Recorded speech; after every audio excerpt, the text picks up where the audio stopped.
कल मैं मिला था खान साहब से और खान साहब को मैंने खुसरों के हवाले से बताया कि ये ख्वाजा सराज जो हैं उन्होंने उनके रूह में किसी ने हमला किया है।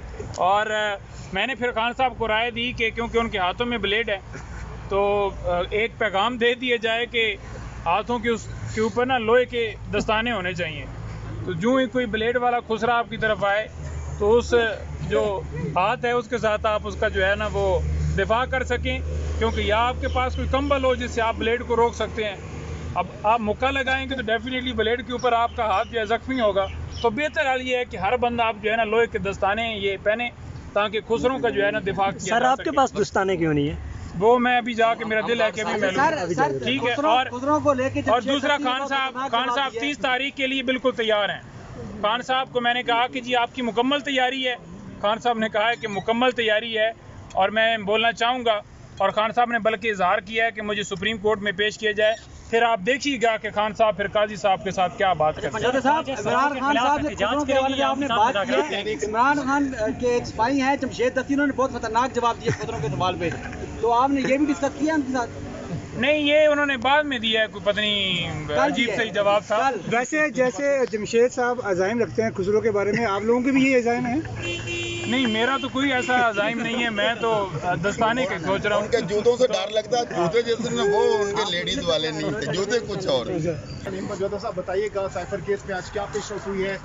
सुनने में आ रहा था कि आज फाइनल फैसला आ जाएगा, क्या कुछ हुआ कमरे अदालत में, बताइएगा। बहुत शुक्रिया जी, बड़ी मेहरबानी जी। आज समाअत हुई है और अदालत ने आज अंदिया दे दिया है कि मंगल को जो दलाइल हैं वो मुकम्मल हो जाएंगे और मंगल को इंशाअल्लाह ताला इसमें फिर फ़ैसला महफूज होगा। और हम इस्तदा करेंगे कि फ़ैसले महफूज जो लंबे होते हैं वो ना किए जाएँ, उसी दिन ही फ़ैसला सुनाया जाए। आज प्रोसिक्यूटर साहब बार बार इस्तदा कर रहे थे कि ये केस जो है रिमांड का है, इसको रिमांड किया जाए, यानी कि ट्रायल ठीक नहीं हुआ। यही प्रोसिक्यूटर जब पहले अदालत में पेश हुए तो एक जगह के ऊपर भी इन्होंने ये नहीं कहा कि ट्रायल ठीक नहीं। उन्होंने कहा जी कि बड़ा ज़बरदस्त ट्रायल हुआ है, क्योंकि रात 12 बजे तक ये प्रोसिक्यूटर मौजूद रहे। अदालत ने आज उन्हें कहा कि ये तो जो है इमरान खान के वकील हैं, वो कह रहे थे कि ट्रायल ठीक नहीं हो रहा। ये तो आपका तो मौक़िफ़ ही नहीं था, आपने तो कहा था कि नहीं बिल्कुल ठीक हुआ है। तो उसके ऊपर उनके पास आएँ बाएँ शाएँ के अलावा कोई जवाब नहीं था। आज फिर वो जलील हुए हैं, आज फिर वो रुसवा हुए हैं। उनके पास कोई लीगल ग्राउंड नहीं था सिवाय इस चीज़ के कि इस केस को लटकाया जाए और एक ही मामले के ऊपर, एक ही नुक्ते के ऊपर बार बार रिपीटेशन हो रही थी। और इंडिया की कुछ जजमेंट्स हैं उनका हवाला दे रहे थे और कह रहे थे कि जनाब जस्टिस जो है वो जल्दी देना जो होता है वो ज़रूरी होता है ताकि किसी को इंसाफ जो है वो मिले तो जल्दी मिले। तो आज चीफ साहब उसके ऊपर मुस्कुराए कि आप जो हवाला दे रहे हैं कि जल्दी, यानी कि ट्रायल चला कर, तो आप कह रहे हैं कि ये इंसाफ हो रहा है। तो उन्होंने कहा कि जिस तरह से ट्रायल चलाया गया है, क्या आप समझते हैं कि ये ट्रायल ठीक हुआ है? क्योंकि आपको पता है कि इमरान खान साहब को हक़ दिफा नहीं दिया गया, उनको वकील मुकर्रर नहीं करने दिए गए, वकील पेश नहीं हो सके खान साहब की तरफ से। तो जब हमारी तरफ से वकील ही नहीं पेश हो सके और ख़ुद ही सरकार ने वकील अपॉइंट करके और खान साहब को सज़ा सुना दी, आज अदालत ये भी कह रही थी कि समझ नहीं आती कि इतनी जल्दी क्या थी ट्रायल कोर्ट में, कि क्यों इतना जल्दी ये ट्रायल चलाया गया। तो इसका भी कोई जवाब नहीं था उनके पास। ये सिर्फ़ और सिर्फ जो मकसद था वो तो कह रहे थे जय साहब, और मैं उसके ऊपर जो है ना वो दिल में ये कह रहा था कि सिर्फ़ और सिर्फ इनका मकसद ये था कि 8 फरवरी से पहले सज़ाएँ सुनाई जाएँ।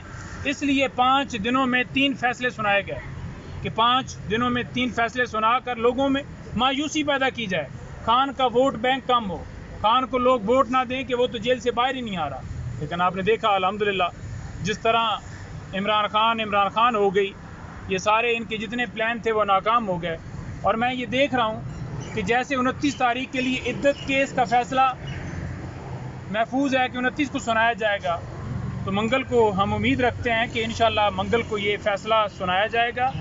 और जो ही फ़ैसला सुनाया जाएगा तो मेरा ख़्याल में फिर ये जो दोनों सज़ाएँ हैं ये ख़त्म होनी चाहिए। मुझे नज़र आ रही हैं कि ये सज़ाएँ ख़त्म हो जाएंगी, क्योंकि जैसे ट्रायल चला है उसमें है कुछ नहीं। हाँ, ये अलग बात है कि आप अगर मनमानी करें या जैसे आपने जो टेरियन वाइट केस के अंदर जो है फैसला अपलोड करके फिर जजमेंट हटा दी, या इस तरह का कोई मामला ना उठ जाए।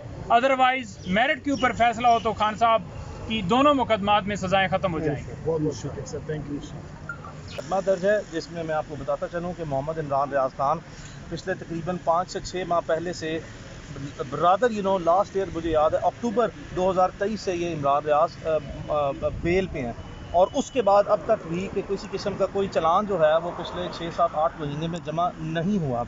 तो महज इस बुनियाद पर तौहीन आईजी पंजाब की जो केस दर्ज हुआ था, जिसमें अदालत ने लिख दिया कि ये बोगस किस्म का, बेसलेस किस्म का और फैब्रिकेटेड किस्म का केस है, इसकी कोई वैल्यू नहीं है। तो उस बोगस किस्म के तौहीन आईजी पंजाब के जो केस की बुनियाद थी उसको अदालत ने वैसे ही ख़त्म कर दिया और वही बुनियाद बनाई गई है। दूसरा बताया गया जो यहाँ पे स्टेट काउंसिल से उनकी तरफ से कि कोई सिक्योरिटी एजेंसीज़ की रिपोर्ट है, जिस पर अदालत बड़ा सरप्राइज़ हुई और ये कहा कि वो जो सिक्योरिटी एजेंसीज़ की रिपोर्ट है वो भी जो है वो पटिशनर और उसके काउंसिल को मुहैया की जाए। तो अब वो अदालत का आज का ऑर्डर यही है कि वो नेक्स्ट विद इन 2-3 डेज़ जो है वो रिपोर्ट हमें सिक्योरिटी एजेंसीज़ की देनी है और जो कमेंट्स हैं वो देने हैं।